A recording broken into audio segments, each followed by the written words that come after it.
Right before going to Codeup, I was in the U.S. Army. Prior to that, I was a police officer with the LAPD. So, I guess a combination of law enforcement and military service for almost 25 years. I think it was time to provide my family a more stable home. I wanted to give them the ability to set roots in one place.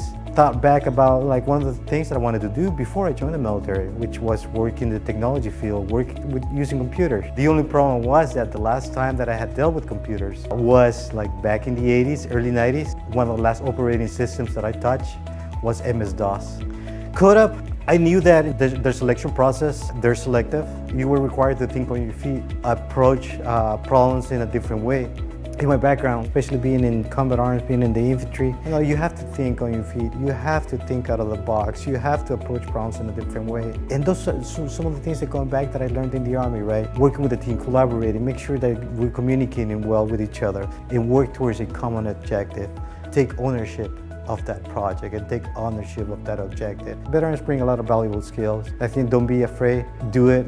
You'll definitely be rewarded for your efforts. And you've done your service for your country, so this will be a good way to start a second career.